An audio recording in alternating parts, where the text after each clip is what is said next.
Hello everyone. आज हम लोग का बीएसटी का क्लास है। तो बेसिकली आज हम लोग का बीएसटी का कितना नंबर क्लास होगा? अच्छा, डे 4 है। तो अभी तक हम लोग जो किए हैं लास्ट क्लास में, एक बार हम लोग क्विक रिवाइज कर लेते हैं, ठीक है ना। सबसे पहले हम लोग देखो, जो बिजनेस स्टडीज है ये आपके एग्जाम पर्पस के लिए तो इम्पोर्टेंट है ही है, प्लस आपको जनरल नॉलेज के लिए बहुत ज्यादा इम्पोर्टेंट है, ठीक है ना। तो आप मेरा बात सुनो, समझो, बुक रीड करो, आपको बहुत ज्यादा समझ में आएगा, ठीक है। तो एक बार हम लोग जो किए हैं क्लास में, एक बार उसको पहले डिस्कस कर लेते हैं। सबसे पहले हम लोग बात कर रहे थे ना, फॉर्म्स ऑफ बिजनेस ऑर्गेनाइजेशन। अच्छा, कितना फॉर्म्स ऑफ बिजनेस ऑर्गेनाइजेशन होता है, एक बार हम लोग उसको रिकॉल करेंगे, ठीक है ना। सबसे पहले हम लोग ने डिस्कस किया था, जैसे आप लोग देख पा रहे हो, बोलो। Sole proprietorship. सोल प्रोप्राइटर का मतलब क्या होता है? Single owner. When a business unit control manage by an individual itself, इसको क्या बोला जाएगा? सोल प्रोप्राइटरशिप बोला जाएगा। बिजनेस में पैसा कौन इन्वेस्ट करेगा? अच्छा, ओनर का मतलब सोल प्रोप्राइटर, ठीक है ना। बिजनेस का सारा एक्टिविटीज कौन परफॉर्म करेगा? अच्छा, बिजनेस में प्रॉफिट होगा तो सोल प्रोप्राइटर का, बिजनेस में अगर लॉस होगा तो उसी का, ठीक है ना। यहाँ तक हम लोग देखे थे। ये इंडिया का मतलब सोल प्रोप्राइटर के लिए कोई एक्ट नहीं है ना। मतलब अगर हम लोग आगे पढ़ेंगे, पार्टनरशिप एक्ट है, कंपनीज एक्ट है, लिमिटेड लाइबिलिटी है भी है ना, 2008। तो सोल प्रोप्राइटर के लिए, अगर आप सोल प्रोप्राइटरशिप बिजनेस स्टार्ट करना चाहते हो तो इसके लिए कोई एक्ट नहीं है, ये हम लोग पढ़े थे। आगे चलते हैं, इसके बाद हम लोग का क्या है? अच्छा, उसके बाद हम लोग का पार्टनरशिप बिजनेस है। पेज नंबर बोलो पार्टनरशिप का।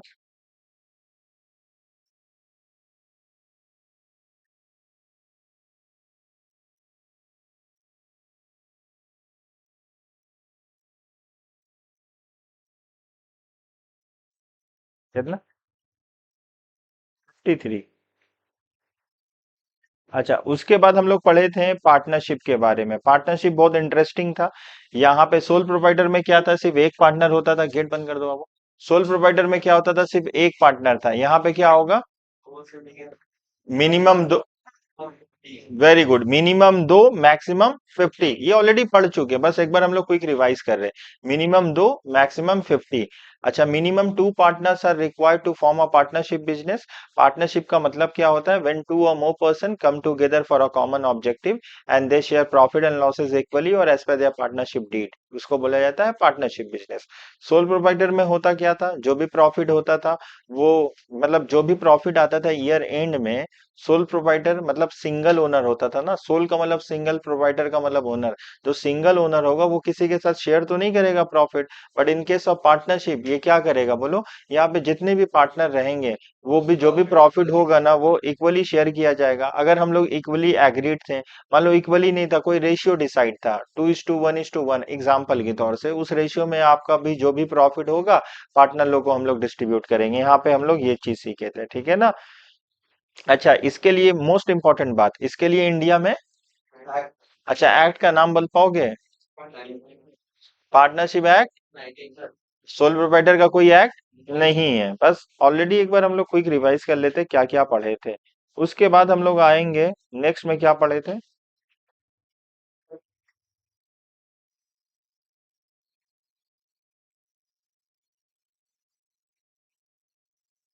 अच्छा, उसके बाद हम लोग पार्टनरशिप डीड पढ़े थे ना। तो पार्टनरशिप डीड क्या है? A written agreement amongst the partner is known as partnership deed. Deed का मतलब होता है ना पार्टनरशिप। जब हम लोग बिजनेस परफॉर्म, मतलब जब भी बिजनेस करेंगे during the normal course of business, कोई भी प्रॉब्लम ना आए। अगर कोई भी प्रॉब्लम आएगा तो हम लोग, अच्छा डीड क्यों बनाते हैं? कोई भी डिस्प्यूट हो गया, डिस्प्यूट को सेटलमेंट करने के लिए। समझ में आया? डीड का मतलब होता है कि एग्रीमेंट होता है। जब एग्रीमेंट होगा तो बिजनेस करने में कोई प्रॉब्लम नहीं होगा, कोई दिक्कत नहीं होगा। मान लो तब भी उसके बाद एग्रीमेंट करने के बाद भी डिस्प्यूट आ गया, तो हम लोग किसका प्रोविजन लेंगे? पार्टनरशिप एक्ट 1932 को फॉलो करेंगे, वहां पे जो जैसा लिखा है उस डिस्प्यूट को सेटल करेंगे। ऐसे डीड में A to Z डिटेल रहता है। नेम ऑफ द बिजनेस क्या रहेगा, नेचर ऑफ द बिजनेस क्या रहेगा, कितने पार्टनर रहेंगे, पार्टनर कितना कैपिटल इंट्रोड्यूस करेंगे, मतलब डीड में ना A to Z information provide किया रहता है, ताकि ईयर एंड में जब भी प्रॉफिट एंड लॉस जब भी प्रॉफिट डिस्ट्रीब्यूट हो अमंग्स द पार्टनर, कोई इशू ना हो। कोई अगर इशू अराइज होगा तो डीड को रिफर करेंगे। मान लो ऐसा कोई क्लॉज है डीड में नहीं दिया है तो पार्टनरशिप एक्ट 1932 को रिफर करेंगे। क्लियर है? चलो। उसके बाद एलएलपी, ये तो पढ़े थे हम लोग ना। एलएलपी में क्या होता है? एलएलपी का फुल फॉर्म कौन बताएगा? Limited liability partnership. अच्छा, नॉर्मली पार्टनरशिप को रजिस्ट्रेशन, पार्टनरशिप का जो रजिस्ट्रेशन है वो कंपलसरी है, ऑप्शनल है? ऑप्शनल है। अगर आप पार्टनरशिप बिजनेस करना चाहते हो तो रजिस्ट्रेशन क्या है? ये आपके ऊपर है, आप चाहो रजिस्ट्रेशन करवा भी सकते हो या रजिस्ट्रेशन नहीं भी करवा सकते हो। लेकिन ये पार्टनरशिप का तरह है। लिमिटेड लाइबिलिटी पार्टनरशिप का मतलब ना, पार्ट नाम है लिमिटेड लाइबिलिटी पार्टनरशिप, लेकिन इसमें कोई भी पार्टनरशिप का फीचर्स नहीं है। सारा फीचर्स किसका है? कंपनी का है। जैसे इसमें आपको रजिस्ट्रेशन करवाना होगा, कंपनी में कंपनी को इनकॉर्पोरेशन कराना होगा। इनकॉर्पोरेशन का मतलब क्या होता है? रजिस्ट्रेशन। अभी पढ़ेंगे कंपनीज एक्ट ना। तो एलएलपी में क्या होगा बोलो तो? रजिस्ट्रेशन करवाना होगा। तो हम लोग कुछ फीचर्स देख लेते हैं हम लोग इसका। क्या फीचर्स है? Separate legal entity. देखो ये अगेंस्ट है पार्टनरशिप में। हम लोग नॉर्मल पार्टनरशिप को पढ़ेंगे तो वहां पे सेपरेट लीगल एंटिटी होता है। Business and owner both of them have a separate legal entity. ये सिर्फ कहाँ पे होता है? सोल प्रो अरे, सेपरेट लीगल एंटिटी कहाँ होता है? बोलो। एलएलपी में होगा और कंपनी में होगा। कहाँ होगा बाबू? एलएलपी में होगा और कंपनी में होगा। एलएलपी में होगा और कंपनी में होगा। बात समझ में आ रहा है? एलएलपी में होगा और कंपनी में होगा। हम बोलेंगे सेपरेट लीगल एंटिटी। अगर मान लो पार्टनरशिप के केस में ना, पार्टनरशिप के केस में सेपरेट लीगल एंटिटी नहीं होता है। ओनर और उसका बिजनेस दोनों, ओनर और उसका बिजनेस दोनों सेम होता है। ओनर और उसका बिजनेस दोनों सेम होता है। पार्टनरशिप में भी सेम होता है। पार्टनरशिप में भी सेम होगा, सोल प्रोप्राइटर भी सेम होगा। लेकिन ये पार्टनरशिप है, लिमिटेड लाइबिलिटी पार्टनरशिप है, लेकिन पार्टनरशिप का फीचर्स फॉलो नहीं हो रहा है इसमें। इसमें किसका फीचर्स फॉलो हो रहा? कंपनीज का फीचर्स फॉलो हो रहा। बात समझ पा रहे हो यहाँ पे? पहले बात है separate legal entity. Partners, partners और बिजनेस दोनों एक है या अलग है? पार्टनर और बिजनेस दोनों एक है या अलग है? अलग है। समझ में आया? Perpetual existence. परपेचुअल एग्जिस्टेंस का मतलब क्या होता है? मतलब चलता ही जाएगा। मतलब जो अमृत पी लिया, अमृत जानते हो? अमर हो गया, जो कभी हमेशा जीवित रहेगा। जो हमेशा जीवित रहेगा उसको क्या बोला जाता है? अमर हो गया, हमेशा के लिए अमर हो गया है। बात समझ पा रहे हो ना? परपेचुअल, परपेचुअल एग्जिस्टेंस हम बोलेंगे कहाँ पे होता है perpetual existence? Sir perpetual existence company में होता है और एलएलपी में होता है। मतलब देखो, जैसे अगर एग्जांपल के तौर से पार्टनरशिप में क्या होगा? पार्टनरशिप में, नॉर्मल पार्टनरशिप में ना परपेचुअल एग्जिस्टेंस होता है। नॉर्मल पार्टनरशिप में तो परपेचुअल एग्जिस्टेंस नहीं होता है। अच्छा, परपेचुअल एग्जिस्टेंस को सबको समझ में आया? What is perpetual existence? चलता ही रहेगा। मान लो कोई इवेंट हो गया, किसी का डेथ हो गया, कोई भी प्रॉब्लम अराइज हो गया ना, मतलब बिजनेस पे इम्पैक्ट नहीं होगा। बिजनेस, मान लो किसी का बिजनेस है, ऑल ऑफ सडन, हम नॉर्मल कोर्स ऑफ में बात करेंगे, मतलब पार्टनर का डेथ हो गया। किसका? 1932 का बारे में बात करें, 1932 के बारे में। बाबू आप बताओ, अगर 1932 में मिनिमम 2 पार्टनर होते, मैक्सिमम 50, मान लो एक पार्टनर का डेथ हो गया, तब क्या होगा? पार्टनरशिप बिजनेस खत्म हो जाएगा, डिसॉल्व हो जाएगा। बात समझ में आया? ये यहाँ पे डिसॉल्व होगा, यहाँ पे डिसॉल्व नहीं होगा। परपेचुअल का मतलब होता है चलता ही जाएगा, अमर हो गया है। ठीक है ना? नंबर ऑफ पार्टनर, अभी याद कर लो, number of partner normal case में हम लोग कितना पढ़े थे? मिनिमम 2 और मैक्सिमम, आपको बोलना होगा मिनिमम 2 मैक्सिमम, मिनिमम 2 मैक्सिमम। अच्छा, अब यहाँ पे देखते हैं, बोला है every LLP shall have at least 2 partner. Minimum कितने होंगे? 2 होंगे। There is no maximum. Maximum कितना होंगे? नो लिमिट होंगे। ठीक है ना? हम बोलेंगे बताओ मिनिमम 2 पार्टनर कहाँ होते हैं, मैक्सिमम 50 कहाँ होते हैं? जनरल पार्टनरशिप जो हम लोग अभी तक पढ़े उसमें तो यही लिखा हुआ है। बात समझ में आया आपको? बोलो, समझ में आया? समझ में। यहाँ पे क्या होगा?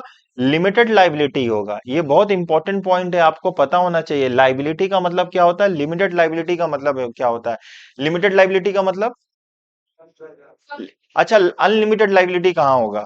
पा- मतलब पार्टनरशिप 1932, पार्टनरशिप 1932 और सोल प्रोप्राइटरशिप, यहाँ पे दोनों जगह क्या होगा? अनलिमिटेड लाइबिलिटी होगा। Unlimited liability if the business assets are not sufficient to pay off the outside debt, then in that situation the partner will attach his personal assets to pay off outside debt. ठीक है, यहां तक उम्मीद करते हैं आपको समझ में आया। उसके बाद क्या पढ़े थे? एक हम लोग पढ़े थे, इसके बाद क्या पढ़े थे बताओ? कोऑपरेटिव सोसाइटी भी पढ़े थे। किसी को एक्ट याद है कोऑपरेटिव कोऑपरेटिव सोसाइटी? है 2008 नहीं है, 1912 है ना। चलो इतना इंट्रोडक्शन उम्मीद है। चलो आज हम लोग क्या पढ़ेंगे? The most important company. Company सब लोग निकाल लीजिए, पेज नंबर कितना है? पेज नंबर 70 निकाल लो। कंपनी, अच्छा कंपनी भी क्या एक फॉर्म ऑफ बिजनेस है।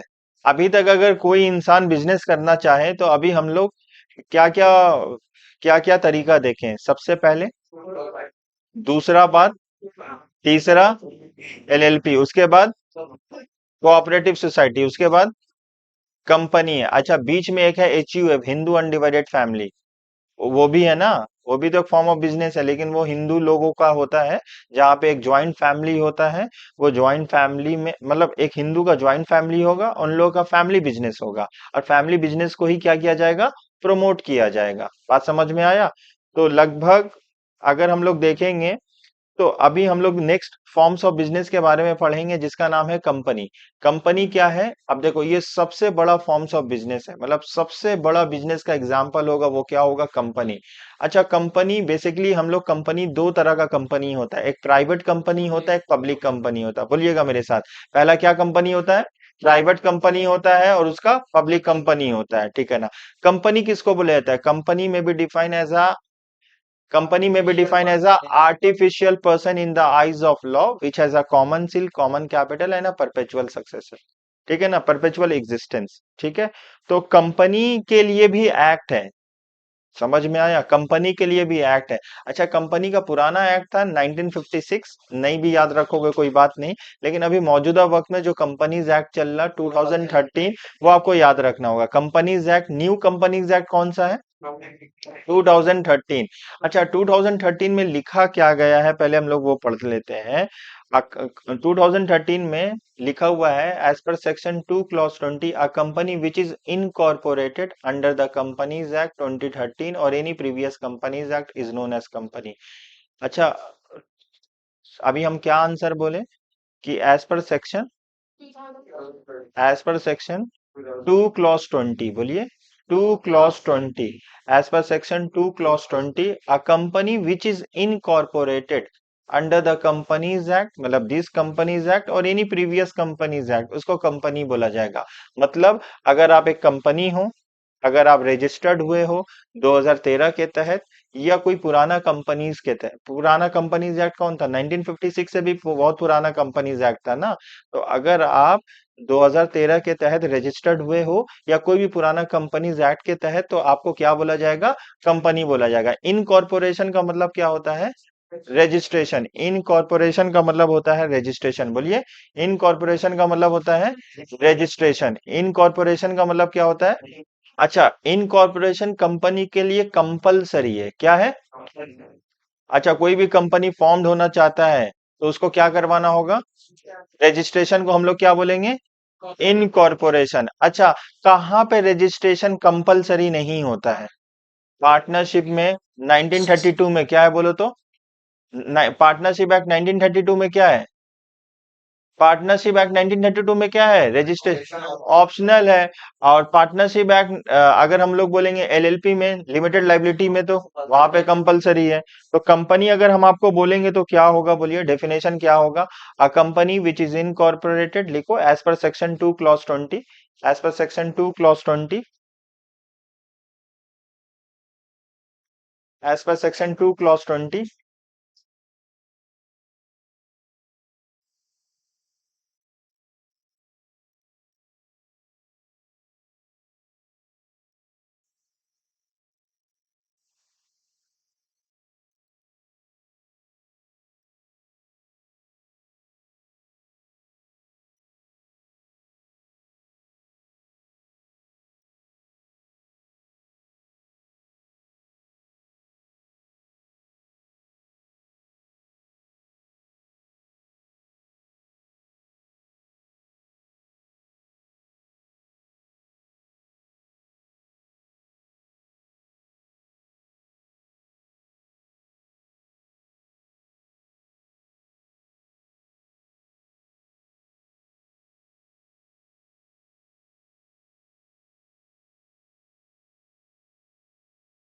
यहाँ लिखा हुआ है, देखो, मिला सबको। पहले एक काम करो, लिख लेते हैं हम लोग, ठीक है। अब वो सब लोग लिखिएगा। Definition and meaning of company, बोलो यहाँ पे क्या लिखा हुआ है, हम मार्क करते हैं। Company means a company incorporated under this act और एनी प्रीवियस कंपनीज लॉ, ठीक है ना। Section 2 clause 20 of the companies act 2013, ये 1.5 लाइन आपको लिखना होगा। लिख लोगे तो बोलना।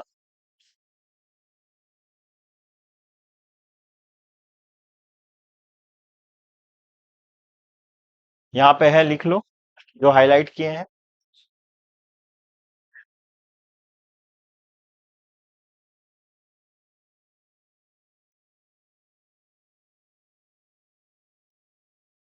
जो हाईलाइट किए हैं देख लो बाबू, जल्दी से लिखो।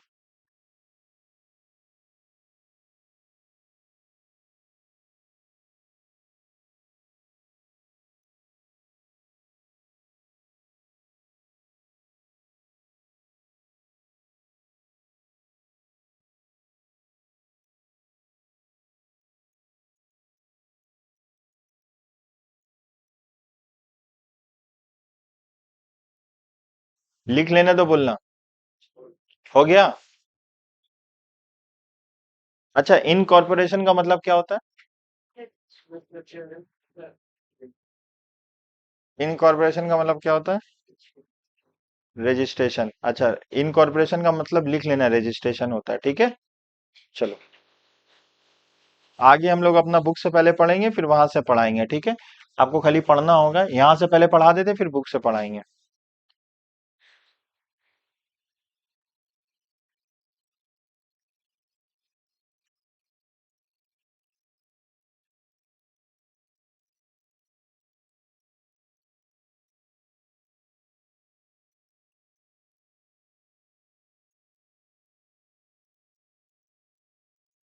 अच्छा, कंपनी का फीचर्स क्या है?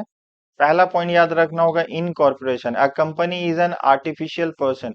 कंपनी को क्या बोला जाता है? आर्टिफिशियल पर्सन बोला जाता है। खाली अभी सुनो, कंपनी को क्या बोला जाता है?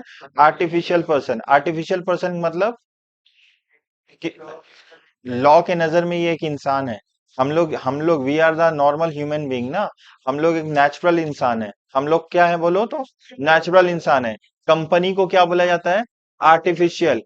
Artificial person in the eyes of law, कानून के नजर में कंपनी को एक इंसान का दर्जा दिया गया है। कंपनी को एक इंसान का दर्जा दिया गया है। तो वो इंसान क्या होगा? आर्टिफिशियल पर्सन होगा। याद रहेगा तो हम बोलेंगे, इन corporation a company is an artificial person created through a process of law. आपको ये पॉइंट पता होना चाहिए, created through the process of law. Company कैसे बनता है? प्रोसेस ऑफ लॉ से बनता है। क्लियर है?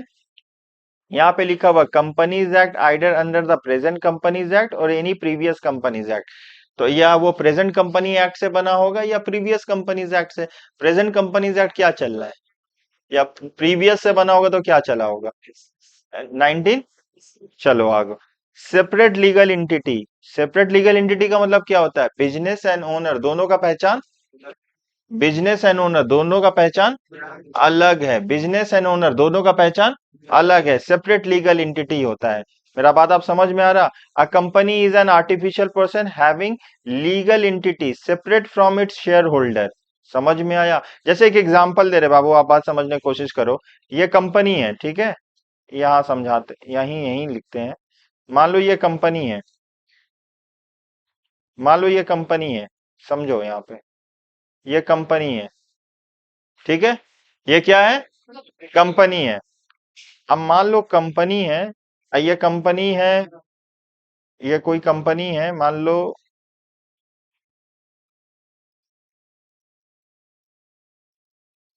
अब ये कंपनी है, ये कंपनी कोई गलत काम में इन्वॉल्व होता है, कोई गलत प्रैक्टिस में इन्वॉल्व होता है। समझ में आया? कोई गलत प्रैक्टिस में इन्वॉल्व होता है, तो क्या होगा बोलो? इसके ऊपर हाईएस्ट क्या किया जा हो सकता है? मतलब कोई इसके कंपनी के ऊपर केस किया जाएगा। अब ज्यादा से ज्यादा क्या हो सकता है? एकदम एडवर्स सिचुएशन में क्या हो सकता है? कंपनी बंद हो सकता है, इससे बढ़ के कुछ हो सकता है? अच्छा, यूजुअली हो सकता है कुछ फाइन देना पड़े। अब हम बोले और एडवर्स सिचुएशन में क्या हो सकता है? बैंक नहीं नहीं, कोई भी गलत काम में इन्वॉल्व हुआ या प्रैक्टिस हुआ तो ज्यादा से ज्यादा बहुत कुछ होगा, कंपनी बंद हो जाएगा, केस हुआ, कंपनी बंद हुआ, उससे ज्यादा कुछ होगा? मान लो ये जो इंसान है उसके नाम में दो कंपनी रजिस्टर्ड है, ठीक है ना, ये भी एक कंपनी है, तो इस कंपनी को कुछ होगा? नहीं होगा। मान लो एक एक ये इंसान है, इसका दो कंपनी है, ठीक है ना, ये कंपनी बंद हो जाएगा, ये कंपनी चलेगा, ये कंपनी चलेगा, कोई प्रॉब्लम नहीं होगा। इसमें सेपरेट लीगल एंटिटी होता है, क्योंकि रियलिटी में ना ये भी एक इंसान है, ये भी क्या, ये जो कंपनी है ये भी क्या है, इंसान है, किसके नजर में? लॉ के नजर में। मेरा बात आप समझ पा रहे हो, कंपनी भी एक इंसान है लॉ के नजर में। अगर ये इंसान कुछ गलत किया जाता है, इस इंसान को आगे प्रैक्टिस करने नहीं दिया जाएगा, ठीक है ना, इसको रोक लिया जाएगा। अगर बोलो ये सोल प्रोप्राइटर होता या पार्टनरशिप होता, तो वहां तो सेपरेट लीगल एंटिटी नहीं होता है। तुम तुम्हारा पहचान और तुम्हारा बिजनेस का पहचान एक है। तो अगर तुम गलत कर रहे हो या तुम्हारा बिजनेस गलत कर रहा है, समझ में आए, तो दोनों का ही रेप्यूटेशन खत्म हो जाएगा मार्केट से। आप इस तरीके से बिजनेस को कंटिन्यू नहीं कर पाइएगा। अगर आप कौन से केस में होते हैं, पार्टनरशिप में या सोल प्रोप्राइटरशिप में, ठीक है। आर्टिफिशियल पर्सन, हम लोग ये आर्टिफिशियल पर्सन पढ़ चुके हैं ना, कंपनी को क्या बोला जाता है? आर्टिफिशियल पर्सन बोला, बोले यहाँ पे लिखा हुआ in the eyes of law it is an artificial person, ठीक है ना, it can own property, enter into a contract and conduct business. और किसी को क्या कर सकता है ना, एक्शन भी ले सकता है, केस भी कर सकता है, ठीक है ना। तो कंपनी क्या क्या कर सकता है बोलिए तो बाबू? कंपनी क्या कर सकता है? कंपनी को एक आर्टिफिशियल पर्सन बोला जाता है लॉ के नजर में। कंपनी क्या कर सकता है? ओन प्रॉपर्टी मतलब अपने नाम में प्रॉपर्टी खरीद सकता है। इंटर इनटू कॉन्ट्रैक्ट, कोई भी कॉन्ट्रैक्ट में क्या करेगा? इंटर हो सकता है। कंडक्ट बिजनेस, बिजनेस कर सकता है। सू और टू बी सूड मतलब कोई कंपनी के ऊपर केस कर सकता है या कंपनी दूसरे के ऊपर केस कर सकता है। बोलो, हम बोलेंगे क्या क्या हो सकता है, बोलो कंपनी क्या कर सकता है, बोलोगे सर कंपनी एक artificial person in the eyes of law. पहला बात है वो अपने नाम में प्रॉपर्टी, और हम लोग भी तो अपने नाम में प्रॉपर्टी खरीद सकते हैं। आप लोग इंडिविजुअल हो, आप अपने नाम में प्रॉपर्टी नहीं खरीद पाओगे, आराम से प्रॉपर्टी खरीद लेंगे। दूसरा बोलो, कोई भी कॉन्ट्रैक्ट में इंटर हो पाएगा, किसी के साथ कॉन्ट्रैक्ट कर पाएगा, ठीक है। आगे बोलते हैं, बिजनेस कर पाएगा या कंपनी जरूरत पड़ेगी तो किसी के ऊपर लीगल एक्शन ले सकता है कोर्ट में। मेरा बात आप समझ पा रहे हो? या कोई कंपनी के अगेंस्ट लीगल एक्शन ले सकता है। ऐसा तो हम लोग के साथ भी होता है, हम लोग भी एक इंसान है, समझ में आया, जीता जागता एक इंसान है। हम लोग भी अपना प्रॉपर्टी खरीद सकते हैं। बोलो, हम लोग प्रॉपर्टी नहीं खरीद सकते हैं? हम लोग भी किसी के ऊपर केस कर सकते हैं, कोई मेरे ऊपर भी केस कर सकता है। समझ पा रहे हो ना? चलिए, परपेचुअल एग्जिस्टेंस हम लोग ऑलरेडी डिस्कस कर चुके थे, बताइए इसका मतलब क्या होता है? What is perpetual existence? जिसका हिंदी में जो अमर हो गया। समझ में? अमर का मतलब ये कैसे मर सकता है? नहीं नहीं, केस करने से थोड़ी ना मरेगा, ये जिंदा कैसे हुआ है? लॉ लॉ लॉ ने इसको जिंदा किया है ना, by the process of law. Owners मर जाएगा थोड़ी ना बिजनेस बंद होगा। रतन टाटा तो मर गए हैं, अभी नहीं है, तो क्या बिजनेस बंद हो गया है? समझ में आया? थोड़ी ना बंद हो जाएगा। हाँ, सोल प्रोप्राइटर होता तो बंद हो जाता, पार्टनरशिप होता तो बंद हो जाता। परपेचुअल एग्जिस्टेंस, किसी के रहने और नहीं रहने से बिजनेस पे असर नहीं पड़ेगा। परपेचुअल एग्जिस्टेंस का मतलब होता है, हिंदी में हम लोग इसको बोलेंगे अमर हो गया। अब ये कब तक हो गया? मान लो कोई बिल्डिंग मान लो कोई बिल्डिंग में कंपनी है, वो बिल्डिंग टूट गया तो कंपनी भी चला गया क्या? अरे कंपनी जीवित है, कागज में, पेपर में। समझ में आया? फिर से बिल्डिंग का स्ट्रक्चर ठीक कर लेंगे हम लोग। तो जो कंपनी आया कैसे है? रजिस्ट्रेशन से ना, रजिस्ट्रेशन ही खत्म कर देंगे उसको, तभी तो वो जाएगा, जो भी पेपर वर्क हुआ है हम लोग का। लिमिटेड लाइबिलिटी, लिमिटेड लाइबिलिटी का मतलब क्या होता है?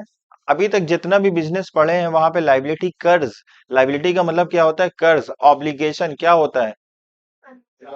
बहुत ज्यादा होता है ना, अनलिमिटेड होता है। यहाँ पे क्या होता है? लिमिटेड होता है। तो लिमिटेड बोला, liability of its member is limited to the value of share subscribe by them. जितना आप शेयर सब्सक्राइब किए हो उतना ही आपका मतलब आपका लाइबिलिटी रहेगा। Liability of its member is limited to the value of share subscribe by them, ठीक है ना।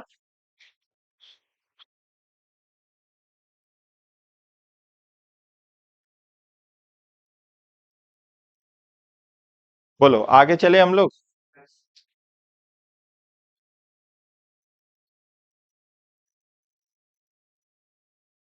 हम लोग जो कंपनी का पढ़े आप लोग को समझ में आया। हम्म। एक बार हम लोग बुक से पढ़ लेते हैं, ठीक है। हम लोग बुक से पढ़ लेते हैं, ठीक है। चलो। अच्छा एक बार फीचर्स देख लेते हैं, फीचर्स में अभी एक बार डिस्कस करते हैं, फीचर्स देखते हैं। पहला फीचर्स हम लोग क्या पढ़े अभी, ये तो हम लोग पढ़ चुके हैं, सेपरेट लीगल एंटिटी। दूसरा क्या पढ़े हैं, परपेचुअल एग्जिस्टेंस, मतलब अमर हो गया, समझ लो हमेशा ही रहेगा। कॉमन सील का मतलब एक स्टैम्प रहेगा, समझ में आया? सील का मतलब एक स्टैम्प होता है ना, समझ में आया। लिमिटेड लाइबिलिटी का मतलब कंपनी का जो लाइबिलिटी रहेगा वो क्या रहेगा, लिमिटेड रहेगा। ट्रांसफर ऑफ शेयर्स, अच्छा ट्रांसफर ऑफ शेयर्स अभी हम लोग इसको नीचे डिटेल में पढ़ेंगे। Ownership and control, ownership and control किसके पास रहेगा बोलो, डायरेक्टर के पास रहेगा, कंपनी के बोर्ड्स ऑफ डायरेक्टर के पास। बोर्ड्स ऑफ डायरेक्टर कौन होते हैं वो भी हम लोग समझ में आएगा, ठीक है। तो यहाँ पे हम लोग सेपरेट लीगल एंटिटी पढ़ लिए, ठीक है। देखो यहाँ पे ना पुराना एक्ट्स का नाम भी दिया हुआ 1956, परपेचुअल एग्जिस्टेंस, कॉमन सील, ठीक है ना। उसके बाद लिमिटेड लाइबिलिटी, उसके बाद है ट्रांसफर ऑफ शेयर। चलो transfer of share, the capital of a company is divided into small parts, each part is called shares. The shareholder enjoy the full liberty to transfer their shares at any time. However, some restrictions are placed on transfer of shares of a private company. तो मतलब public company easily transfer कर सकते हैं अपना shares, लेकिन हम लोग पढ़ेंगे प्राइवेट कंपनी में रेस्ट्रिक्शन है, ठीक है ना, कुछ रोक लगाया है। तो कितना तरह का कंपनी होता है, पहला क्या पढ़े, प्राइवेट कंपनी, दूसरा क्या पढ़े, पब्लिक कंपनी। अभी पढ़ेंगे separation of ownership and control. Separation of ownership and management is an important features of a joint stock company. The member of the company elected there, बोला the members of the company elect their representative called directors who manage the company's affairs on the behalf of the members. Thus, the ownership of a company is distributed amongst the shareholder while the management is vested in the board of directors. तो moral of the story, business का जो भी देख रेख होगा वो कौन करेगा, बोर्ड्स ऑफ डायरेक्टर होगा, बस इतना आपको समझना है। Statutory regulation of the government control, as the company is governed by the Companies Act 1956, it has to follow various provisions related to the act. The accounts of the company is audited by the chartered accountant. It has to submit the certain documents such as the article of association and memorandum of association, prospectus, list of directors to the registrar of the company. In this way, a company has to comply with the numerous statutory requirement, मतलब एक जो company होता है ना उसको कुछ rules and regulation को follow करना होगा। क्या रूल्स एंड रेगुलेशन को फॉलो करना होगा, सबसे पहले आपको अपना अकाउंट्स बनाना होगा। अकाउंट्स मतलब जानते हो ना, हम लोग जो पढ़ लें अपना हिसाब किताब, किससे कितना कितना आपने पैसा जनरेट किया, आपका एसेट्स का पोजीशन क्या है, आपका लाइबिलिटी का पोजीशन क्या है, मतलब एक तो आपको स्टेटमेंट बनाना होगा, अकाउंट सबमिट करना होगा। खाली सबमिट नहीं करना होगा, पब्लिश नहीं करना होगा, उसको ऑडिट भी कराना होगा। ऑडिट मतलब जानते हो, चेक कराना होगा। किससे चेक कराना होगा, ऑडिटर से चेक कराना होगा, ठीक है। उसके लिए बहुत सारा कंप्लाइंसेस आपको फुलफिल करना होगा। अब मेरिट्स पढ़ेंगे, क्या क्या एडवांटेज है बाबू, ह्यूज कैपिटल रिसोर्सेस, कैपिटल बहुत ज्यादा होगा। यहाँ पे तो सोल प्रोपाइटर में तो एक बंदा होता था। पार्टनरशिप हम लोग पढ़े, वहां मिनिमम 2 मैक्सिमम 50। यहाँ कंपनी में तो सर कितना हो सकता है आप तो बताए नहीं, तो चलो हम पहले बता देते हैं प्राइवेट कंपनी और पब्लिक कंपनी। प्राइवेट कंपनी और पब्लिक कंपनी में क्या डिफरेंस होता है, प्राइवेट कंपनी में मिनिमम 2 लोग होते हैं, कितना, 2। मैक्सिमम होते हैं 200, मैक्सिमम कितने होते हैं भाई, 200। और ज्वाइंट ओनर को सिंगल ओनर बोला जाएगा। प्राइवेट कंपनी को द वर्ड प्राइवेट लगाना होगा। अगर आप प्राइवेट कंपनी हो, अपना नाम के पीछे क्या लगाना होगा? Private, Pvt, private limited. मतलब ये आपको मेंशन करना कंपलसरी है, ठीक है ना? अभी हम बोलेंगे प्राइवेट कंपनी का सेक्शन क्या है, तो क्या बोलिएगा? 2 clause 68। 2 clause 68। यहाँ पे मिनिमम कितने होने चाहिए, लिख लो ना, मिनिमम कितने होने चाहिए? अच्छा, कंपनीज का सेक्शन क्या है डेफिनेशन का? 2 clause 20। बोलो, कंपनी का क्या है? 2 clause 20। और प्राइवेट कंपनी का 2 clause 68।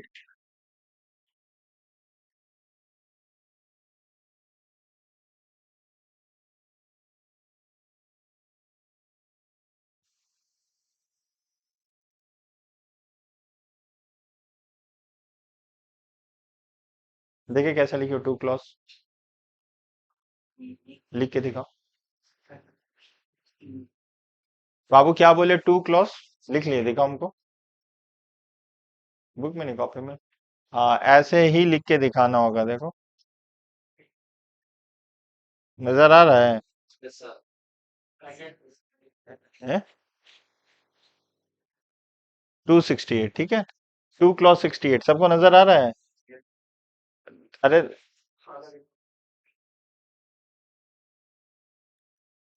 2 clause 68 लिखो। Private company 2 clause। अच्छा, मिनिमम कितने मेंबर होने चाहिए? दो, मैक्सिमम 200। फिर लिखना पब्लिक कंपनी। पब्लिक कंपनी में मिनिमम होने चाहिए 7 मेंबर्स। मैक्सिमम अनलिमिटेड, या नो लिमिट लिखो या अनलिमिटेड लिखो।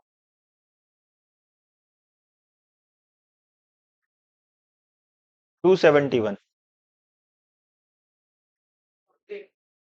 हम्म। प्राइवेट है 268, पब्लिक है 271।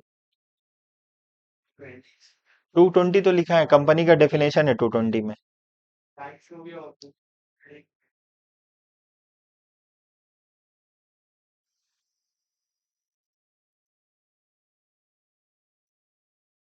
चलो एक बार फिर से। कंपनी में हम बोलेंगे कितने, जैसे आप बोलेंगे सोल प्रोप्राइटर में तो मिनिमम एक होते हैं, पार्टनरशिप में मिनिमम दो, मैक्सिमम 50। कंपनी में तो यहाँ दो तरह का कंपनी होता है, प्राइवेट कंपनी होता है और पब्लिक कंपनी होता है। प्राइवेट कंपनी में मिनिमम कितने लोग होते हैं? दो। कितने मेंबर्स होते हैं? दो। मैक्सिमम 200। ठीक है ना? सेक्शन बोलिए। 2 clause 68 बोलिए। अच्छा, अब आते हैं किसके बारे में बात करेंगे? Public company. पब्लिक कंपनी में मिनिमम कितने मेंबर्स?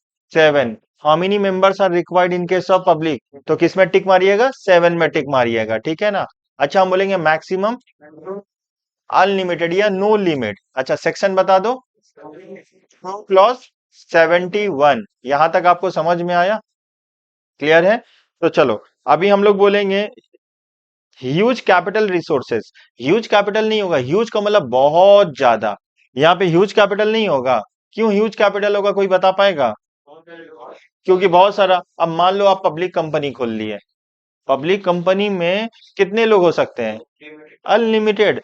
जहां पे लोग का लिमिट नहीं है, अनलिमिटेड हो सकते हैं, कोई नंबर्स मतलब डिस्क्लोज नहीं किया गया लॉ मेकर्स के द्वारा। तो पैसा कहां कहां से आ सकता है? बहु- बहुत सोर्स से आ सकता है। तो बोलो, सबसे ज्यादा पैसा किसके पास हो सकता है? सबसे पैसा सबसे ज्यादा कहाँ आ सकता है? पब्लिक नहीं, कंपनी के पास सबसे, बोलिएगा। हम बोलेंगे कौन सा फॉर्म्स ऑफ बिजनेस में सबसे ज्यादा पैसा आता है? कंपनी में, क्योंकि कंपनी आप जो कंपनी अगर आप इस्टेब्लिश करोगे तो यहाँ पे जो सोर्स ऑफ कैपिटल होगा बहुत ज्यादा हो सकता है। क्योंकि पार्टनरशिप में लिमिटेड सोर्स ऑफ कैपिटल था ना, और सोल प्रोप्राइटर में एक ही सोर्स ऑफ कैपिटल था। एक इंडिविजुअल अपने एंड से कितना ही पैसा इन्वेस्ट कर पाएगा। लेकिन अगर हम लोग कंपनी के बारे में बात करेंगे, यहाँ तो लोग भी तो बहुत ज्यादा हैं। तो सब अपने एंड से पैसा इन्वेस्ट करेंगे तो बहुत कुछ, बहुत ज्यादा पैसा एक्यूमुलेट हो सकता है। अब पैसा से ही पैसा बनाया जाता है, कमाया जाता है। If you want to earn, और अगर आप इन्वेस्ट करोगे तो तभी तो आपको रिटर्न मिलेगा। इन्वेस्टमेंट कहीं किए तो जितना ज्यादा इन्वेस्टमेंट करोगे उतना ज्यादा रिटर्न मिलेगा। तो आज के दौर में अगर आपको पैसा कमाना है तो पैसा से ही तो पैसा कमाओगे। अगर आपके पास पैसा है तो आप और अच्छा पैसा जनरेट कर पाओगे। चलो, लिमिटेड लाइबिलिटी तो हमको पता ही है। यहाँ पे लाइबिलिटी क्या होता है? अगर आप सोल प्रोप्राइटरशिप बिजनेस कर रहे हो, आप डूब गए, आपका बिजनेस डूब गया, तो आपको कहां से पैसा लाके देना होगा? अपने घर से पैसा लाके देना होगा। बोलो, कंपनी के केस में कंपनी डूब गया, तुम भाग तुम अपने घर से पैसा लाके सपोर्ट करोगे? नहीं करोगे, सिंपल सा बात है। ठीक है ना? अच्छा, कौन ट्रांसफर ऑफ शेयर्स कर सकता है? कंपनी में तो यहाँ दो कंपनी है, प्राइवेट पब्लिक कंपनी। इसके ट्रांसफर में रेस्ट्रिक्शन है, रेस्ट्रिक्शन है, रोक लगाया गया है। समझ में आया? क्लियर है आपको? चलो,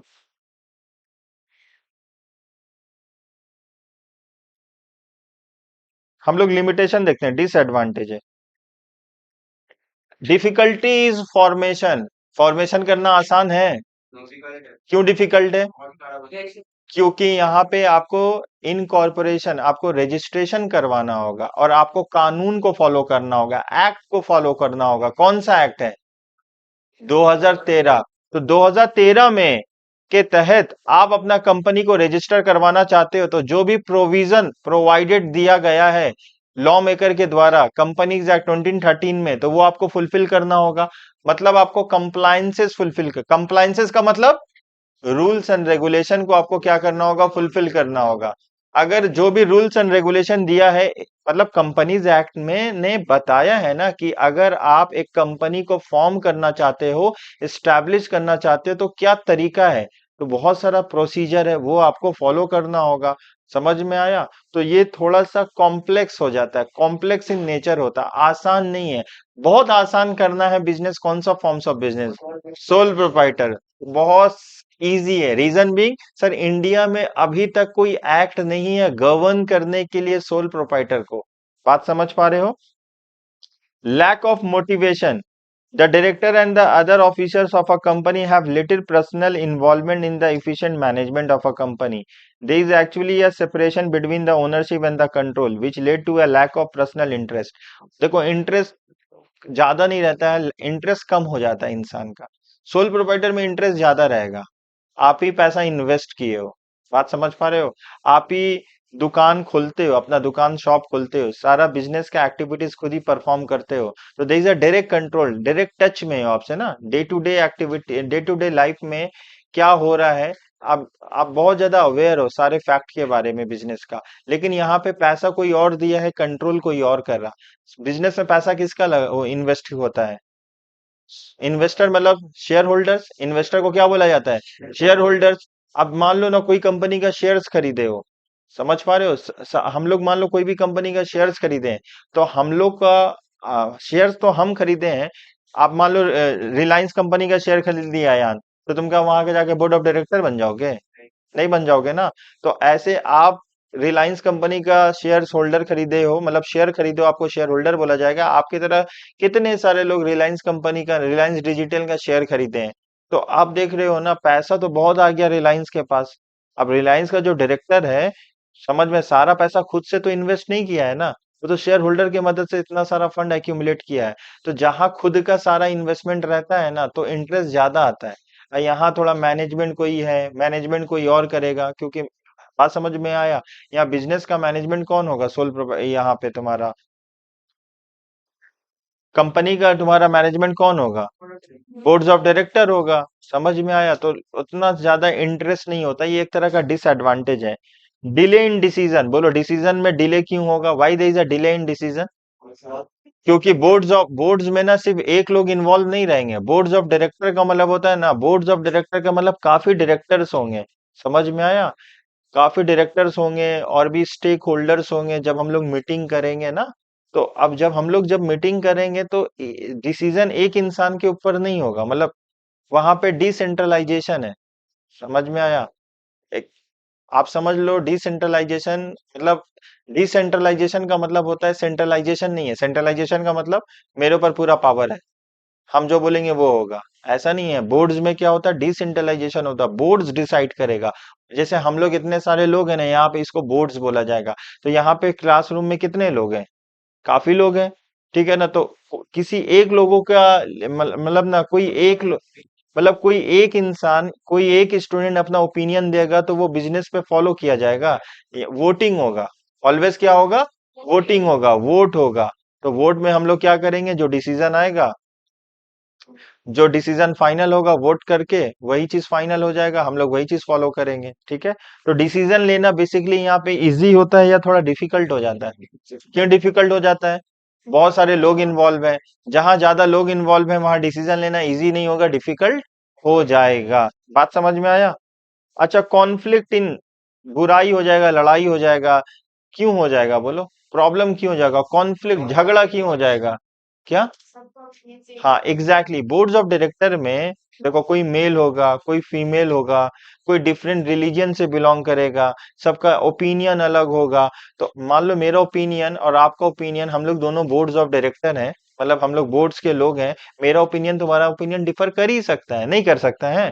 आराम से कर सकता है।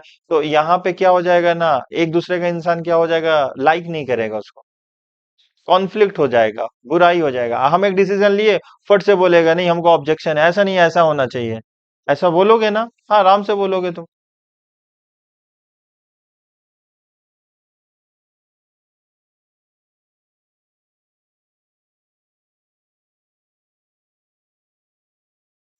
आ जाइए बाबू। प्राइवेट कंपनी, प्राइवेट कंपनी हम लोग पढ़ा दिए ना, अभी हम लोग पढ़े प्राइवेट कंपनी। अच्छा, एक बार हम लोग फिर से देख लेते हैं private company. As per Companies Act 2013, a private company is one of the minimum क्या लिखा हुआ है, has a minimum of two and maximum of 200 member excluding the employee, employee को include नहीं करेंगे हम लोग। तो ये तो अभी हम आपको लिखा भी दिए, मिनिमम कितने लोग होते हैं, टू, और मैक्सिमम 200। अच्छा, ज्वाइंट ओनर को क्या कहलाया जाएगा, सिंगल ओनर। मान लो आप चार लोग मिलके एक शेयर खरीदी हो, एक दो तीन चार पांच, पांच लोग को, पांच लोग मिलके एक शेयर खरीदी हो, आप पांच ओनर हुए कि एक? एक, एक। मान लो आप लोग पूरा उधर का क्लास मिलके एक शेयर खरीदे हो, तो आप लोग सब इंडिविजुअली ओनर हुए कि एक हुए? एक हुए।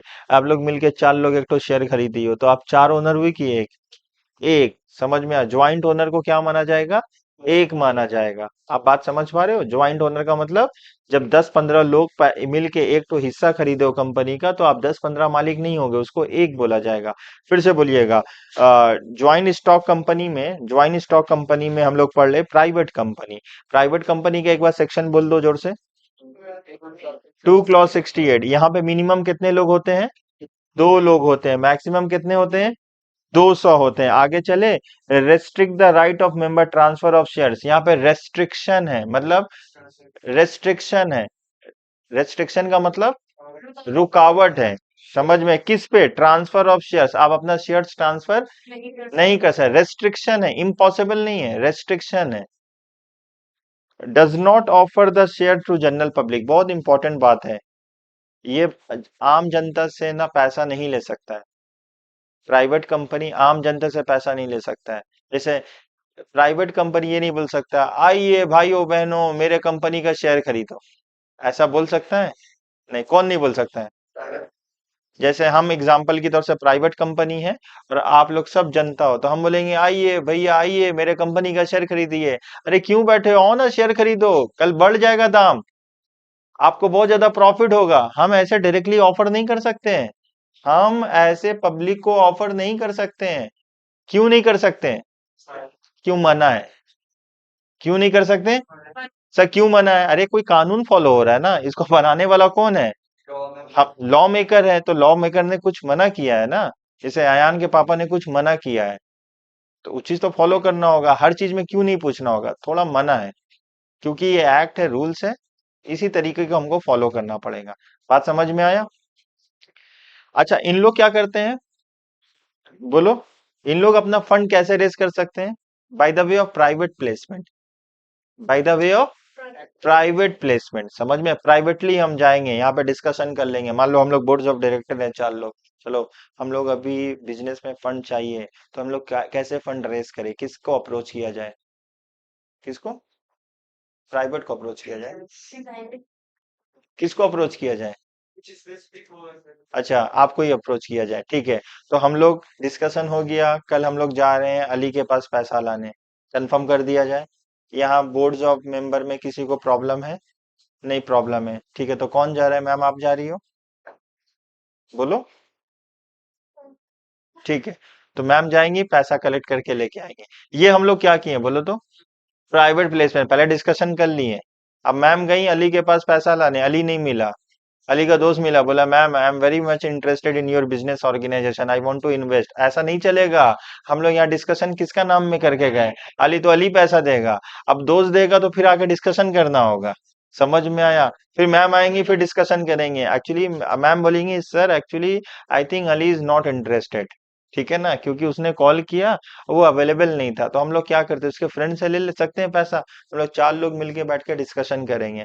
अगर बोर्ड्स बोलेगा ले लो तो फिर उसके पास लेके जाएंगे। ठीक है। ऐसे नहीं वह रोड में मिला बोले तुम लोग उसे जाते थे अली का घर रास्ते में बेच दिए। हम बोले मैम इसने क्या किया? बोली मैम बोली देखिए अभी गर्मी का माहौल है, मेरे पास छाता भी नहीं था। हम घर से निकले 4 कदम, अली मिला नहीं, उसका दोस्त मिल गया, हंसता था। हम लोग तब क्या किए आप? बोले उसको शेयर बेच दिया। बोले, आपके पास तो टैलेंट है मैम, ऐसा कर सकते हैं। सर आप कंपनी चला रहे हैं या सर्कस चला रहे हैं? ऐसा नहीं हो सकता है, एकदम मना है। अयान किसका मना है? किसका मना है? लॉ कौन? Law makers.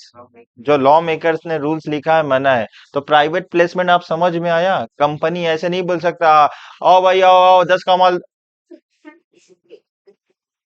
10 का माल 20 में, 10 का माल 8 में, 10 का माल 8 में, ऐसा नहीं बोल सकते हम लोग।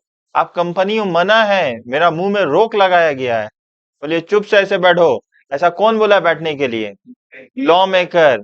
समझ में बोला ऐसा करोगे, बदमाशी करोगे, फिर हम भी बदमाशी करेंगे, आपके ऊपर फाइन इम्पोज कर देंगे। समझ में आया? ये हमको समझना होगा। अगर हम प्राइवेट कंपनी है, अगर हम प्राइवेट कंपनी है तो हम आम जनता से ऐसे ओपन टू ऑल पैसा नहीं ले सकते। पैसा लेंगे, लेने का तरीका है, क्योंकि बिजनेस में तो पैसा चाहिए ना। तो पैसा लेने का तरीका क्या है? पहले हम लोग बोर्ड्स लोग बैठ के डिस्कशन कर लेंगे। ठीक है ना। तो मैम आप बताइए, अभी हम लोग को फंडिंग का बहुत ज्यादा जरूरत है, आपके नजर में कोई है जहां से जो हम लोग का बिजनेस आइडिया को सुन के पैसा दे सकता है? किसी का नाम बोलो। कौन है अदीबा यहाँ पे? तुम हो अदीबा? अच्छा ठीक है। तो अदीबा के पास पैसा लाने कौन जाएगा? आप ही को भेज देते हैं। ठीक है, आप जाके अदीबा से पैसा लेके आइएगा। अब नाम यहाँ पे बोर्ड्स में किसका डिस्कशन हुआ? अदीबा। तो अब अदीबा ही पैसा देगी। आप बात समझ पा रहे हो? आगे चले। Minimum paid up share capital is 1 lakh rupees. If an ideal form of organization for the people who wish to run a large scale business without involving a large shareholding group, a private company must use the word private limited. अगर आप एक अच्छा हम बोलेंगे company है तो पता कैसे चलेगा? बोलेगा सर नाम से पता चलेगा। कैसे नाम से पता चलेगा बोलो? नाम के बाद में कुछ भी नाम हो, पहले मत देखोगे बाद में देखोगे। कोई भी कंपनी से, आज तो ये चैप्टर पढ़ा दिए, अब कहीं भी कंपनी रहेगा तो आप नोटिस करना है कौन सा कंपनी है, प्राइवेट कंपनी है पब्लिक कंपनी है। जहां भी प्राइवेट कंपनी है मिल जाएगा, बोलेगा सर आप तो प्राइवेट प्लेसमेंट करते होंगे, आप तो आम दावत तो नहीं कर सकते हैं। आम दावत मतलब जिससे तीसरे पकड़ के पैसा नहीं ले सकते हैं। समझ में? आप लोग करते हैं सेक्शन 42, सेक्शन 42, बोलिए। सेक्शन 42 का मतलब होता है प्राइवेट प्लेसमेंट, आप प्राइवेटली पैसा लीजिएगा। समझ में? डिस्कशन करके फिर जाके पैसा लाइएगा। बोलो बात समझ में आया? क्लियर है यहाँ तक? अच्छा हम कुछ कंपनी का नाम बोलेंगे तो आप बोलना होगा वो प्राइवेट कंपनी है पब्लिक कंपनी है। समझ में आया? चलो स्टार्ट करते हैं। हाथ पहले से उठा लिए? कहाँ खुला हुआ है?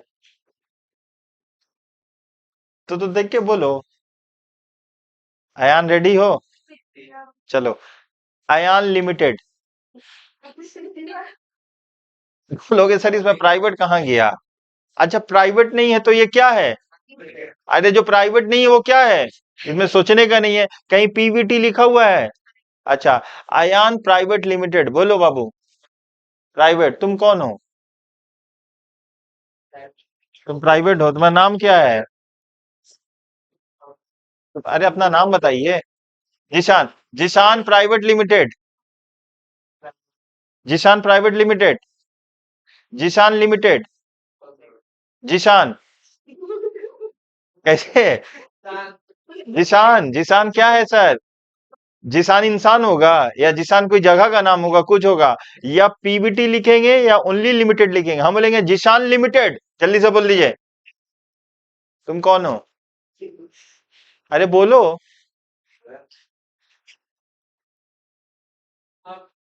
हम पीयूष है। चलिए, हम पीयूष लिमिटेड। हम पीयूष पब्लिक प्राइवेट लिमिटेड। हम पीयूष पीवीटी एलटीडी। अच्छा, प्राइवेट में तो पीवीटी लिख भी दे रहा है, हम लोग देख के ही पढ़ जाएंगे। जहां पीवीटी को छुपा दो, ढक दो, तो वो क्या बन जाएगा? पब्लिक बन जाएगा। यहां तक बात समझ में आया? तो वो तो कुछ नहीं हुआ था। नहीं हुआ। हो सकता है पार्टनरशिप फर्म भी हो सकता है, जिसान जिसान जिसान स्टोर हो सकता है, जिसान ग्रोसरीज हो सकता है, लेकिन वो कंपनी नहीं होगा तुम्हारा। कंपनी के लिए दो छाप होना चाहिए। क्या छाप होना चाहिए? अगर नहीं लगाएंगे तो आप बोलोगे भाई अगर हेलमेट नहीं पहनेंगे तो क्या होगा? पकड़ लेगा। वैसे यहाँ पे आपको कंपनीज एक्ट का आपको उल्लंघन करोगे तो आपको पकड़ के फाइन देना पड़ेगा। आप अपना मन का थोड़ी चलोगे। आप गाड़ी लियो, हिंदुस्तान का रोड थोड़ी खरीद लिए हो। समझ में आया? आपको रूल्स एंड रेगुलेशन तो फॉलो करना होगा। हम गाड़ी लिए, हम नहीं ये पहनेंगे हेलमेट, अरे कैसे नहीं पहन सकते हो? आपको रूल्स पहनना होगा, फॉलो करना होगा, ट्रैफिक रूल्स को फॉलो करना होगा। वैसे कंपनी हो तो कंपनीज एक्ट को फॉलो करना होगा। समझ में आया? या प्राइवेट कंपनी हो गए या पब्लिक कंपनी हो गए। दूसरा पढ़ेंगे OPC, one person company, section 262। आगे चले यहां तक? आगे चले यहां तक? प्राइवेट कंपनी समझ में आया? प्राइवेट कंपनी पैसा कैसे लेता है? डिस्कशन करके। उसको क्या बोला जाता है? Private placement. उसको क्या बोला जाता है? सेक्शन 42। आइए।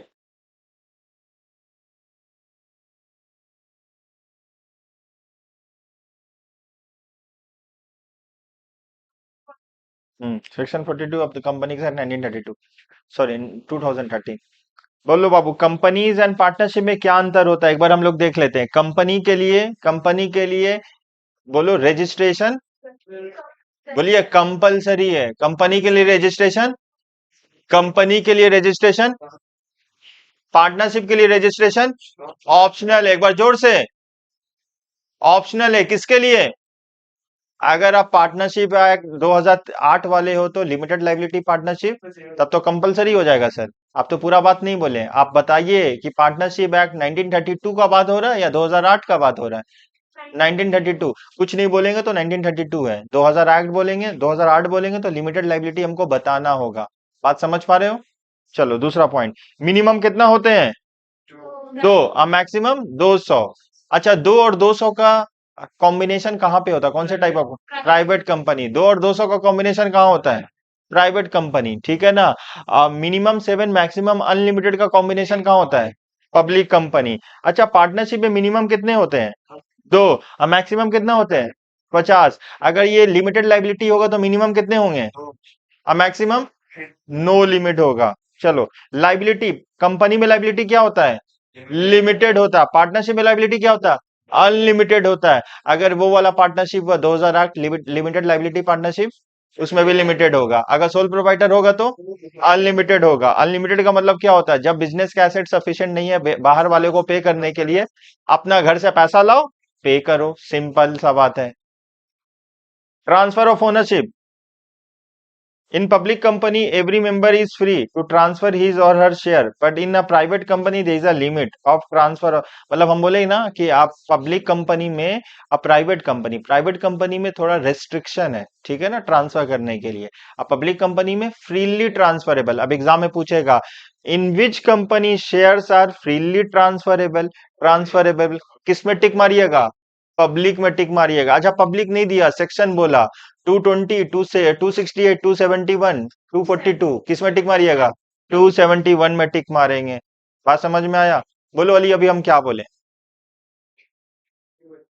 बोला सर, सुनने के लिए ठीक है, प्रैक्टिकली पॉसिबल नहीं है। बोलिए बाबू यान, हम क्या बोले? बोलो जीशान। 271 में, वेरी गुड। कि अगर आपसे पूछा जाएगा कि कौन सा कंपनी अपना शेयर ट्रांसफर कर सकता है तो आंसर होगा पब्लिक कंपनी को ही बोला जाता है 271। ठीक है, आगे चलते हैं हम लोग। पार्टनरशिप में no partner can transfer his shares without the consent of all partner. Consent का मतलब डिस्कस करके, रजामंद है सब, सब एग्रीड है। समझ में? मान लो हम लोग 50 तो लोग हैं नहीं यहाँ पे, मान लो वी आर 50, तो we can form a partnership business. हम लोग रेडी हैं कि रेडी यही है कि अयान रिटायर हो रहा है, ठीक है ना, तो उसका शेयर, उसके बदले में, उसके प्लेस में कोई और आना चाहता है, तो हम लोग रेडी, हम लोग अलाउ करते हैं। अलाउ कर रही हो? बोली नहीं करना चाहते, मना कर दिए भाई। पार्टनर कंसेंट नहीं देगा तो नहीं करेंगे हम लोग, अब पार्टनर का इंटरेस्ट को हम नहीं करना है, क्या कर सकते हैं ऐसा? बोली नहीं, दो तो नहीं हो गया, हम तो भाई हाँ बोल रहे हैं।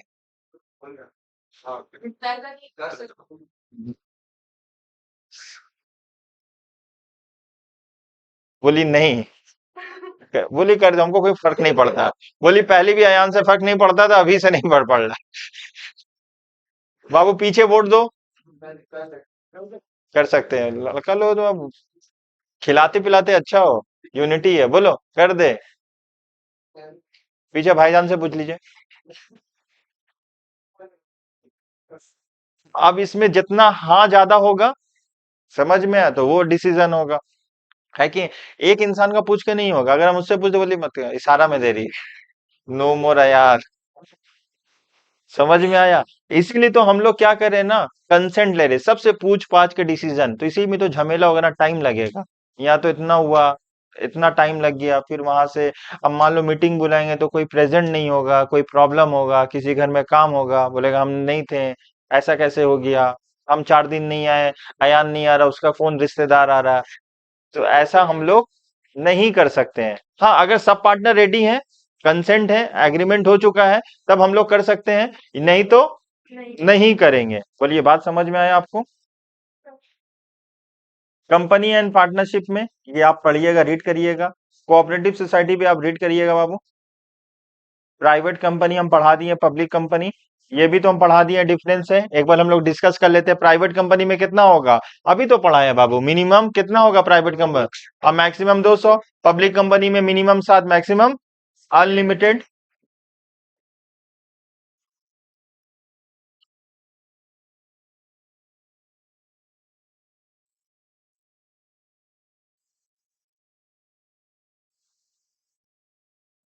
रुक जाइए बाबू, एक मेमोरेंडम ऑफ एसोसिएशन पढ़ाएंगे, लास्ट टॉपिक, उसके बाद क्लास खत्म होगा। Memorandum of association last topic पढ़ाएंगे, खाली सुन लीजिएगा, यहां से क्वेश्चन में आएगा, ठीक है ना, आप सुनिए।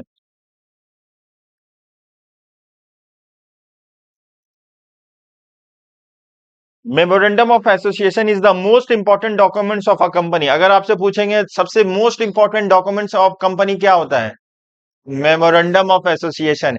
ये मेमोरेंडम ऑफ एसोसिएशन ना, ये डिफाइन करता है scope of the company, company का क्या स्कोप है, कंपनी क्या कर सकता है, उसका मेमोरेंडम ऑफ एसोसिएशन में लिखा रहता है। मतलब कंपनी का, कंपनी कहाँ तक अपना एक्टिविटीज परफॉर्म कर सकता है, उसका लिमिटेशन क्या है, उसका बाउंड्रीज क्या है। समझ पा रहे हो? जैसे कंपनी कितना पैसा इशू कर सकता है, उसका रजिस्टर, उसका ऑथराइज कैपिटल कितना होगा, वो पब्लिक से कितना पैसा ले सकता है। समझ में? ये बात हम लोग को पहले लिखना होगा, डिसाइड करना होगा कि कहाँ लिखना होगा। एमओए, मेमोरेंडम ऑफ एसोसिएशन, एक चार्टर ऑफ द कंपनी होता है, the most important documents of a company, जो बताता है कंपनी का स्कोप, कंपनी का ऑब्जेक्टिव, कंपनी का स्कोप क्या है, कंपनी का ऑब्जेक्टिव क्या है, कंपनी कितना, कंपनी क्या कर सकता है, कंपनी क्या नहीं कर सकता, होता नहीं है, क्या कर सकते हो क्या नहीं कर सकते हो, वो सारा बात हम लोग को कौन बताएगा, मेमोरेंडम ऑफ एसोसिएशन बताएगा, मेमोरेंडम ऑफ एसोसिएशन बताएगा।